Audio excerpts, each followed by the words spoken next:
What's up, cuz? We back. What up, little niggas? Got another Flacco video for y'all, nigga, boy. He said David is innocent and Celeste is the villain. I don't know if y'all been queuing up, but it's David and Celeste shit. But this shit done got spooky. This shit done got spooky for real. Real life. I don't know. Shit. We finna get into this though. But yeah. There are really grown men who are using this David and Celeste tragedy to promote their business, and they're doing it in the most unethical way possible. I just watched a Gideon interview where he's talking to this lawyer, and this dude came on Gideon's stream to utilize this David and Celeste situation, rage baited, while at the same time promoting his services as an attorney. It's pretty clear he don't believe nothing he's saying, but he's using this David and Celeste situation to rope in dummies into believing that he could get them off of anything. That's his promise. And it's kind of unfortunate he was able to rope Gideon into this. Now, I know him and Gideon got a relationship. I think he represented Gideon as well. Yeah, he did one time. It's just sick, it's sad, it's not cool at all. And when I see things like this, where he's just shamelessly plugging himself throughout this discussion while at the same time advocating for David. Now, it's one thing. Well, I mean, it is kind of disgusting, but I mean, he's bro is a defense attorney. I mean, all defense attorneys are basically rooting for criminals, you know what I mean? Defense attorneys defend murderers, child predators, all that shit. So, I mean, you know? You are actually David's attorney, but you're not David's attorney. But yet you're calling David a victim and trying to race bait the situation and make Celeste look like the perpetrator. What is an advantage and disadvantage that is in this case that you see, besides you? The advantage is that it looks like this was done in California, which is a crime, or not California, but LA, right? It's a high crime area. And there's other reasons that caused the death of this girl other than him. That's why I see an advantage of. And she's motivated. To go after him. The other thing, the disadvantages that I see in this case is that he never called me. If he would have called me or his family would have reached out to me, I'll take that case. David, if you're listening, I'll take your case for free. If you reach out to my office, J.O. Law Firm, I will take your case for free. Don't forget that, and it's recorded. Okay, what is Okay, now I'm not gonna lie. That is crazy. That is crazy. Taking his case for free is insane. That is crazy to say. I ain't like J.O. You shouldn't say that one, gang. I can't get down with that one. That's crazy. No. What is the disadvantage besides you? What is the disadvantage besides you? That's it. Because anytime any charges come, there's no factual disadvantage. Dude, look at me. My client looked at the camera in my last trial, okay? He looked at the camera and shot him 3 times. 3 times, all right? And I was able to get his ass probation. He'll be done in 5 years. It's the most unbeatable cases that I look at. And so when I see David shit, it looks like a really good challenge. And it's gonna make me feel really good if I can get him a good outcome. I understand this guy's lore. I know the memes surrounding this guy. But anybody promising you they could get you off of anything is a con artist. Don't believe him. But for the most part, this is the most shameless thing I think I've ever seen on the internet. Now, Gideon is really great at staying away from things like this. And for the most part, Gideon is a good dude. I don't know why he would participate in this. This dude is a garbage filth human being. Right? Now, utilizing the death, the murder, the violation, the statutory grape of an underage girl to promote your business is nasty stuff. It's nasty, man. Right? But, I mean, you got to think about it, bro. I mean, like I said, he's a defense attorney. It's better if he was David's lawyer, it would be a little bit different.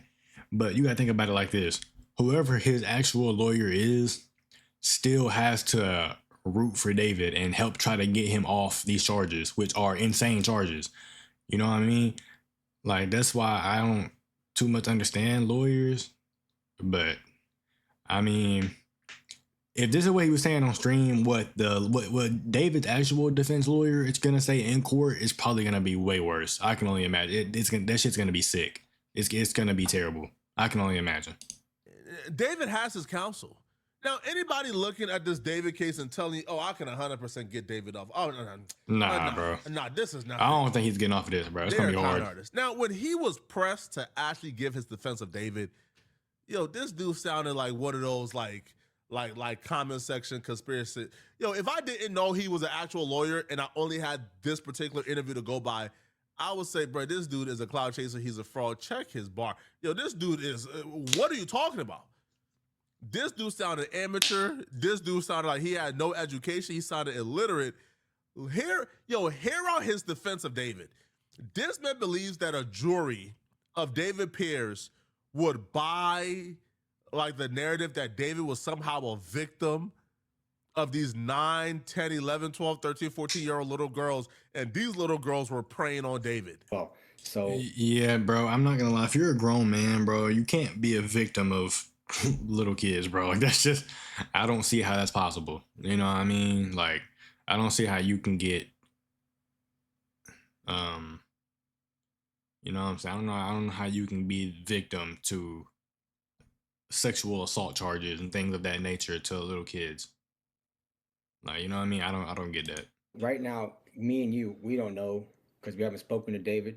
If I spoke to David, and he contacted me, then maybe it'll be a different story, right? From what I'm seeing, it looks like he is a victim of success. People came after him, and possibly, quite possibly, this girl came after him to attack him. So I don't know what's going on What did I with say? this girl. I can't even say David. He's disgusting, LMAO. See, and like another thing about this, like people like in the chat are talking about this is disgusting, bro. It's gonna be so much. This is what David's actual defense lawyer is gonna have to do. He's gonna have to say these exact same things, if not crazier things, and probably pull the victim card and all. Like, it's gonna be bad. Like, this shit's gonna get ugly. It's gonna get ugly. This is gonna be terrible. You know what I mean? Like, they gonna have to. There's finna be some sick shit said in this damn courtroom whenever his trial starts. Came after him to attack him. So I don't know what's going on with the, what happens in real life. All I can see is the allegations, just like how you can see the allegations, and they sound bad. And a lot of my clients' cases, the allegations are very, very bad. And you know the type of cases I'm talking about, right? Yeah, I mean, I just showed my chat that you got a dude who shot somebody 3 times on camera. They caught him on camera, and you didn't even use self-defense, did you? You have to have been there. I post my trials like on my feed, on my story. You got like, someone that shot somebody 3 times off with just probation when the state was trying to give him 20 years. And I didn't add in my video that he's gonna get out on probation in 5 years. 5 years for shooting somebody on camera. And he even looked at the camera like the camera's right here. He went ahead and went and looked right at the camera. After he shot the dude.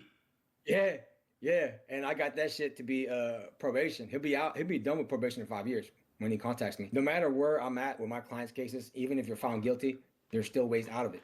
And so I'm always gonna fight no matter how bad shit gets. And right now, in regards to David, shit's looking bad. Okay, and it's always gonna look bad in the beginning. In situation of David, this shit's looking cooked. David ass is cooked. I ain't gonna lie to you, I don't think it's nan lawyer on this earth. Saul Goodman ain't nobody. Saul Goodman, what's Lil Durk's lawyer name? Drew Finley. Ain't none of these niggas getting David off this shit, boy. The best of the best lawyers are not beating this. I ain't gonna lie. The feds, bro. Yeah, you're cooked. Say goodbye, nigga. But I'm always gonna be able to try to fight. Well, hold on. Is David's case a Fed case? Hold on. Let me just.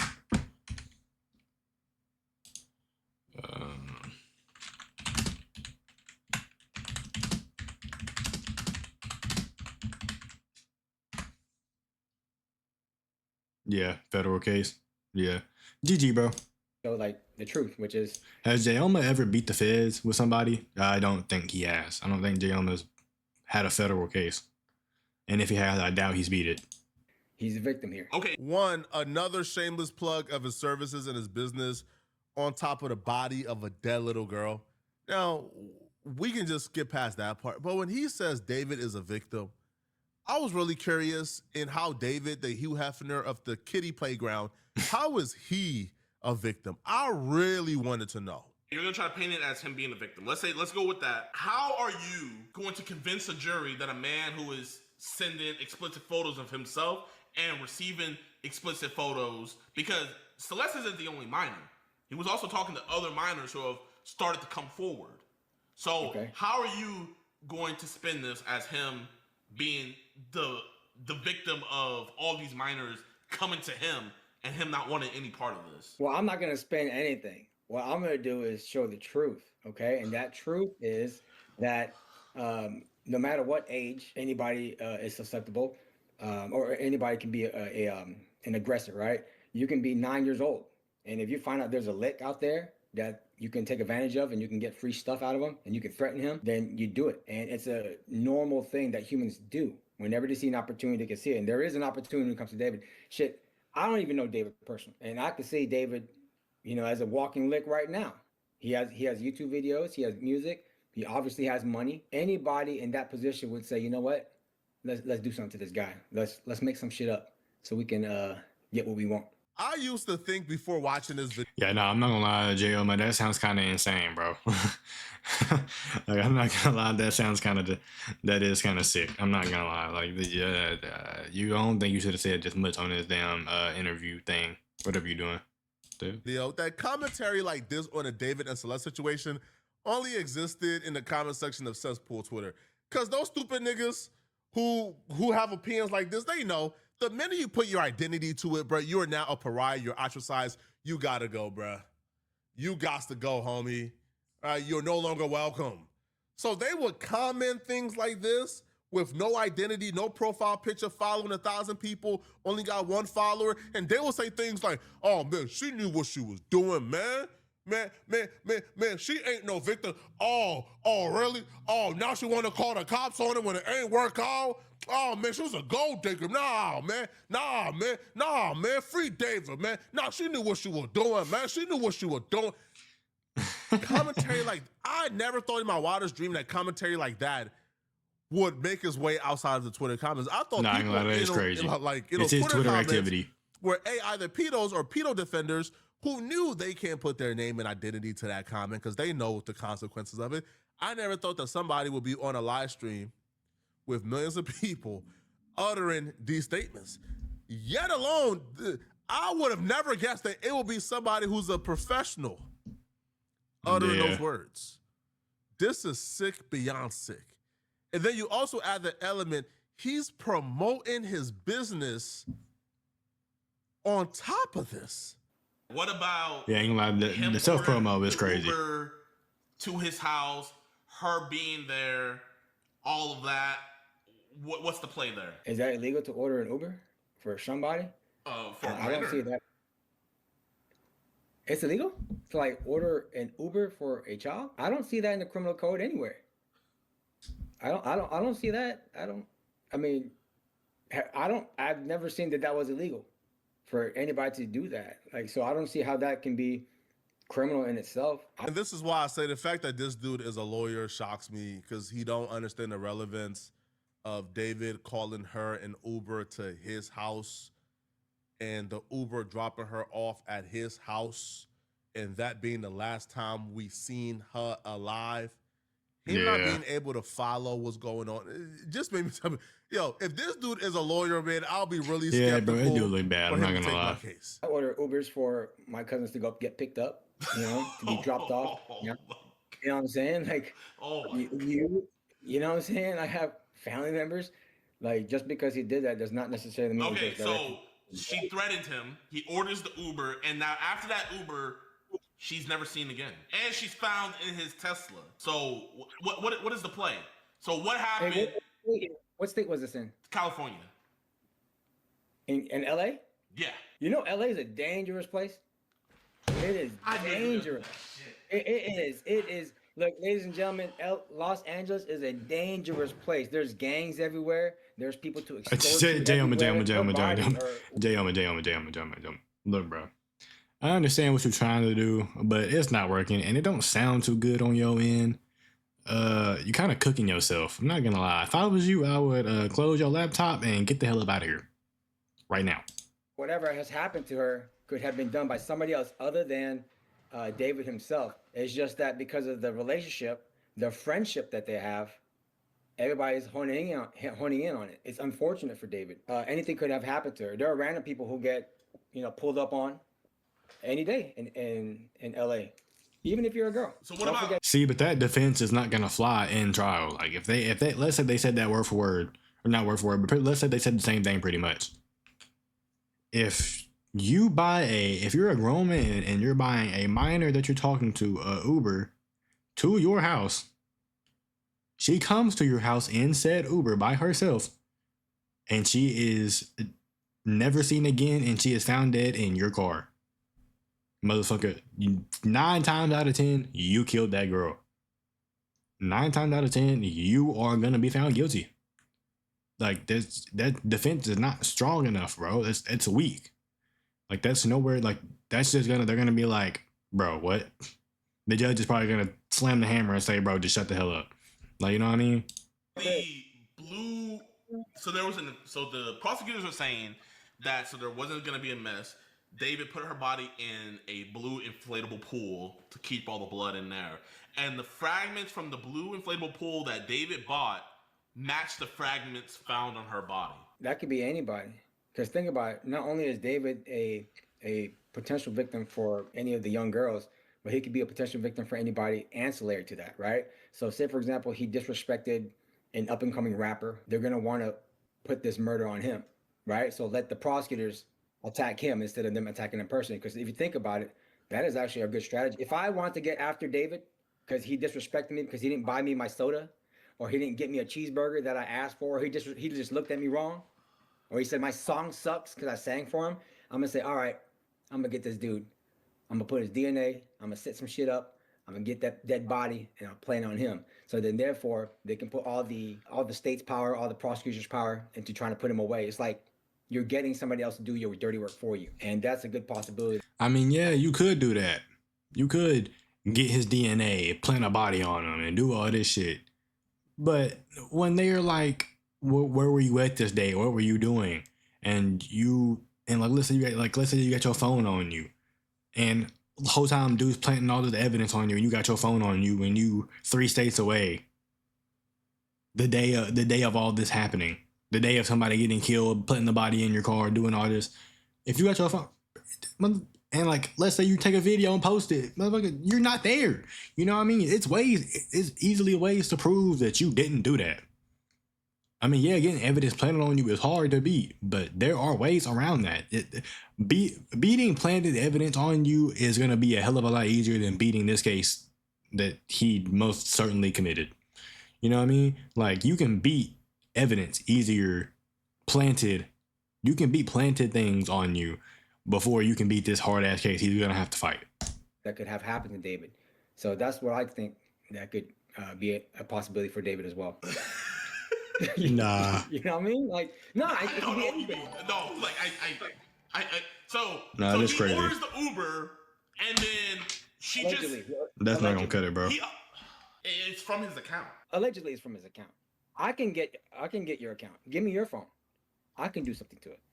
You know what I mean? Just because it's on your phone doesn't mean you're the one who did it. Okay. The Uber That's true, is but sent, it picks her up, it takes her over there, and then also, so how did they get access to his car? How is her body found in his car? And then they also have video evidence of him being the last person to leave the car before it was impounded. So he didn't smell her in there? You can give somebody else access to the car. Just because it's your car doesn't mean like you're the only one who has sole. You're not dreaming, people. We're actually hearing this right. So this dude who claims he's the greatest attorney on earth. I mean, this is like when you get in an argument with your friends and you get caught doing some petty shit to your friend. You're like, nah, bro, he could have did that. Don't just because all the stars align on me don't mean I did it. Like, bro, there's like some high school lunchroom argument bullshit. You know what I mean? If he can get anybody off of anything. Now I understand his lore and his meme, but his defense of David, he says, would be, yeah, no, that shit is getting swatted down so fast. Like, J.O. if you were David's lawyer, that nigga is fried. I'm not gonna lie. Somebody else, okay? They ordered the pool, the chainsaw to David's house. They dismembered Celeste, and then they put the particles from the pool David ordered in Celeste to frame David. And they took the blood of Celeste and put the blood in David's garage to frame David. And the unique DNA that was found, that would be his defense. Some struggling artist or rapper that David had beef with murdered Celeste to frame David. All right, man. Hey, listen, man. That shit not going nowhere. For anybody buying this, good luck. I'm just disappointed, man. This is not cool, bro. Like, this dude should not under any circumstances, bro, be doing this. If you want to give your honest commentary, cool. But this entire interview just came off as trolly, rage baity, shameless, promoting his business. It just seems nasty. And I think Gideon is a good dude. I don't think Gideon should do this again, man. Like, don't. Like, if it's not really on Gideon. He kind of, he let him do it, but at the end of the day, this really don't have too much to do with Gideon. Bring him on to talk about legal stuff or to give his actual opinion. Bringing him on to shamelessly plug his business on top of the dead body is crazy, man. Y'all let me know what y'all think about this, man. If you're still watching this video and you want to watch another good video. All right, we're finna get up out of here, bro. That's that video. I ain't gonna lie, that was kind of crazy. Jay, man, you tweaking game. But we're finna get up out of here, though. I'm gonna see y'all niggas, cuz. Till the next time. Hey, man, like the videos, subscribe, you know what I'm saying, nigga. Comment, screenshot the channel, nigga. Send it to somebody, post it if you fucking with a nigga, you know what I mean? Fuck with your boy. But big on that subscribe, though, you know what I'm saying? Hit that subscribe button. Share this shit to your family, your mama, your mama's mama, your mama's mama's mama, your daddy, your daddy's daddy, your daddy's daddy's daddy, your uncle, your sisters, your little brother, your son, your daughter, your niece, your nephew, your cousins, your brothers, your sisters, you know what I mean? Your friends mama, all that good stuff, man. I'm gone, though. I'm gonna see y'all niggas, boy.